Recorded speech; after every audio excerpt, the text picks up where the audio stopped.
Hello, and welcome to the Moog OLAC Collaboration Screencast Initiative. My name is Terry Simpkins. I'm a librarian at Middlebury College and co-owner with Casey Mullen and Wendy Schlegel of Flourish Music Metadata Solutions. Today I'm going to focus primarily on a program called AutoHotKey that I use to supplement the built-in macros, text strings, and constant data records found in OCLC's Connexion. AutoHotKey is a free open source scripting language for Windows. It allows users to create small to complex scripts for all kinds of tasks, including form filling, auto-clicking, macros, etc. Here is the AutoHotKey homepage. The URL is, of course, autohotkey.com. I use these tools in all of my cataloging, but they're especially useful with one of Flourish's projects to provide detailed cataloging for a large collection of digitized sheet music. Here is one example. I want to show you a few of the ways I use AutoHotKey to automate and simplify certain repetitive tasks, which hopefully improves the consistency and accuracy of my cataloging. Why do I use AutoHotKey? Well, the OCLC tools are very powerful, but for me they are limited in the way the keyboard mappings, or key maps, work. In Connexion, text strings can only be assigned to specific keys or combinations of keys, such as Control, Alt, Shift, etc. I found that as I accumulated text strings, I was having difficulty finding logical key combinations to map them to. First, let me show you an example where I do prefer the built-in OCLC text strings, namely when I want to insert multiple fields at once. I'm going to demonstrate this using a DVD record and inserting the DVD 3XX fields. So I'm going to create a DVD record, and then I want to insert the text strings for the 3XX fields and DVDs, and then I can edit these as necessary. So this works very well in Connexion. Now I will demonstrate two simple text strings using AutoHotKey, and then show you what the script looks like in the program. The first simply inserts the phrase songs and music, preceded by a delimiter V. And again, while this is simple to do with text strings in Connexion, in AutoHotKey I can assign the string to an easily memorized phrase. Here, SAM for songs and music, followed by an exclamation point.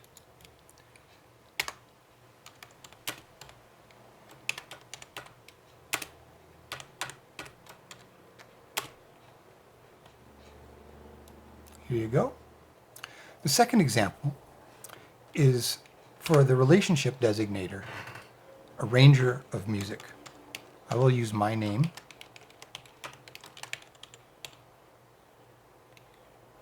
Followed by AOM. Whoops, I need to do that separately. And there you go.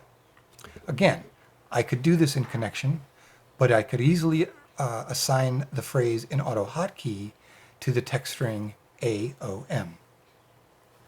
Here, I did not use the exclamation point at the end because I don't normally use the combination of letters AOM in other words. Whereas with SAM for songs and music, I often do use those combinations, and I don't want the text string to fire up and insert songs and music when I type SAM every time. The scripts themselves are simple text files. Here, I have highlighted the script for AOM.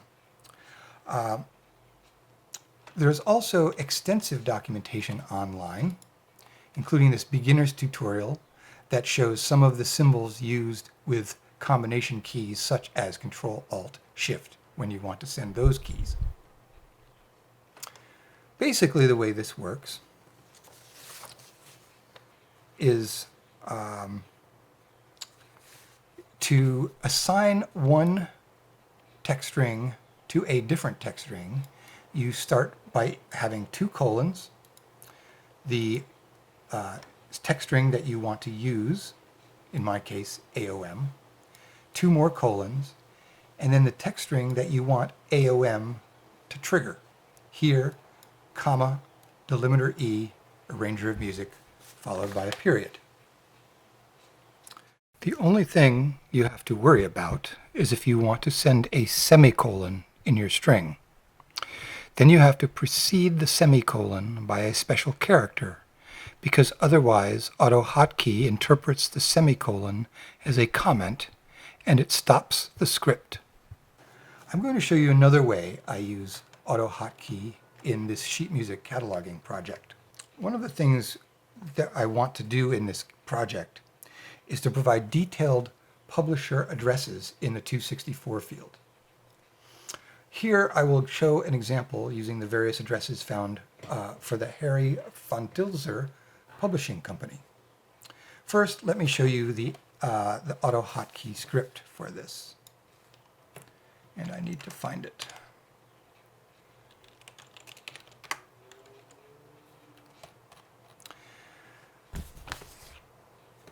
Notice that I have set these up all using the basic string HVT and preceded by the number of the street address that I want to call.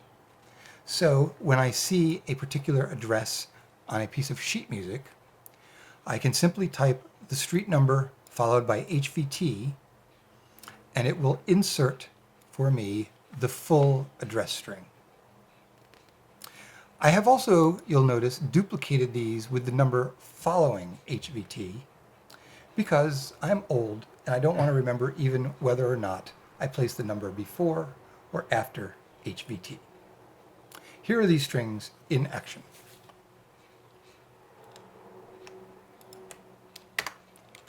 Here's 264. Here's the von Dilzer address at 37. If I can get it to work.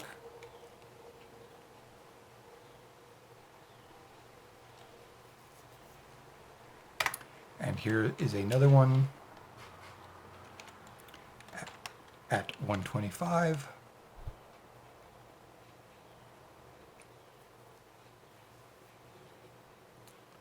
And then I, of course, confirm this with what is actually on the piece of music, edit it as necessary, but it saves me an awful lot of typing. Another example. For a while, the sheet music project was focused heavily on excerpts from motion pictures. I was cataloging a lot of songs from Paramount Picture films especially, and the headings for Paramount Pictures have changed over the years. In order to reduce the need to figure out each time which heading to use for which film based on the year of production, I simply added a bunch of text strings to the AutoHotKey script.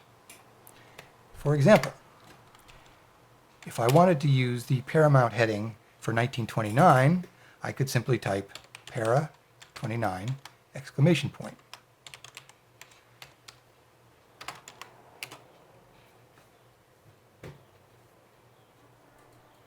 And that is the heading used in 1929. The next year, the heading changed. So in 1930, I would use the heading Paramount Publix Corporation rather than Paramount Famous Lasky Corporation. I had these set up for every year between the early years and the mid-20th century, for example.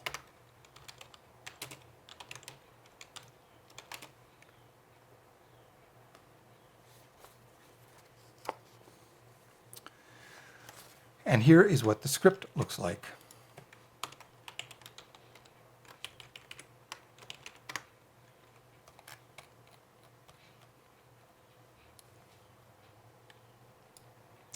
Finally, I want to demonstrate a slightly but not much more complex script that I created, which converts a local 590 note field used consistently throughout this cataloging project into a corresponding local 690 subject field. Each 590 field here will begin with the string Spencer subject, which needs to be removed from the corresponding 690 field. So let me give you an example.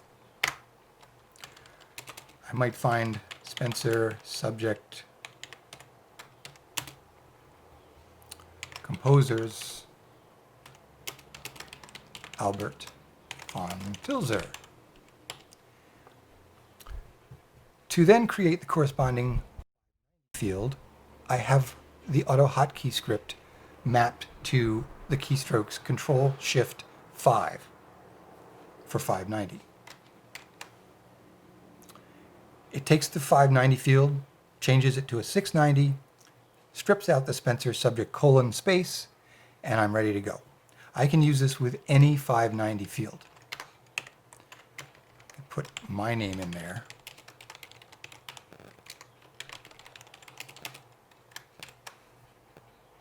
I could put a form of music in there. And it works quite well.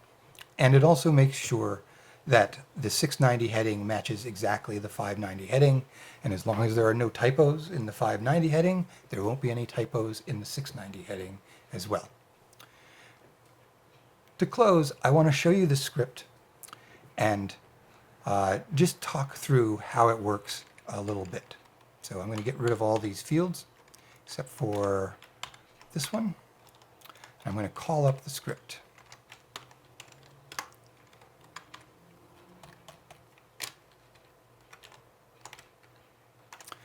So here is the script in AutoHotKey.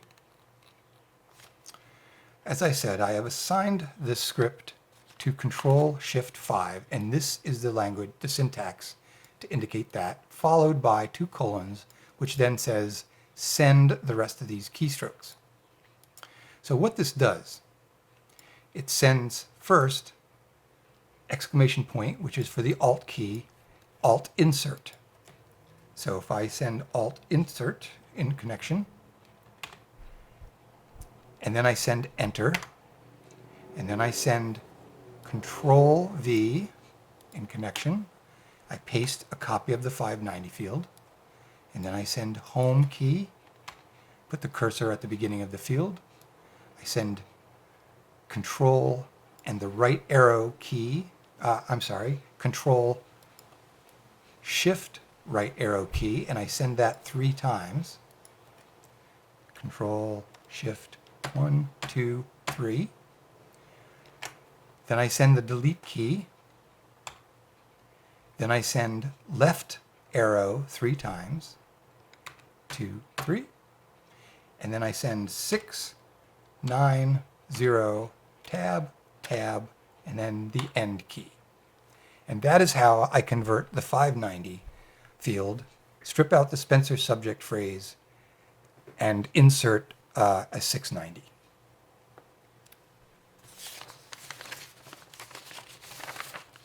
That's it for now.